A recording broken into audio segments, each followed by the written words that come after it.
Pada kesempatan kali ini, kita akan menjelaskan tentang COVID-19 pada anak. Apakah anak-anak lebih rentan terkena infeksi coronavirus dibandingkan orang dewasa? Dan seberapa bahaya infeksi tersebut terhadap anak? Jawabannya tidak. Belum ada bukti ilmiah yang menyimpulkan bahwa anak-anak lebih rentan terinfeksi novel coronavirus dibandingkan dengan orang dewasa. Bahkan berdasarkan kajian data di Cina dan beberapa negara lain, angka penularan infeksi coronavirus pada anak relatif kecil, terutama untuk anak-anak di bawah 10 tahun, dan gejala yang didapati cukup ringan atau tidak berbahaya.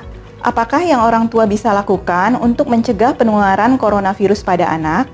Yang paling penting, menerapkan perilaku hidup bersih, antara lain yang pertama, mencuci tangan dengan menggunakan air dan sabun minimal 20 detik atau menggunakan cairan sanitizer berbahan dasar alkohol. Yang kedua, mengajari anak untuk menutup hidung dan mulut mereka pada saat batuk dan bersin dengan menggunakan siku bagian dalam atau menggunakan tisu dan kemudian membuang tisu tersebut ke dalam tempat sampah. Yang ketiga, memberikan asupan makanan dengan gizi seimbang. Yang keempat, menghindari berpergian ke tempat yang terlalu ramai. Dan yang kelima, melengkapi status imunisasi, terutama vaksin yang berkaitan dengan pneumonia dan influenza. Apakah aman mengajak anak traveling selama ada wabah virus corona?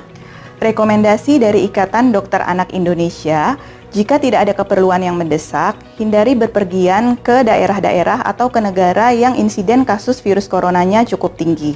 Namun, bila orang tua ingin mengajak anak traveling atau berpergian, ada beberapa hal yang perlu diperhatikan, antara lain, yang pertama, hindari kontak dengan orang sekitar yang sedang sakit. Yang kedua, anak harus berada di dalam pengawasan orang tua atau dijaga oleh orang tua selama berpergian. Yang ketiga, tetap menjaga perilaku hidup bersih, antara lain mencuci tangan, etika batuk, dan asupan gizi seimbang.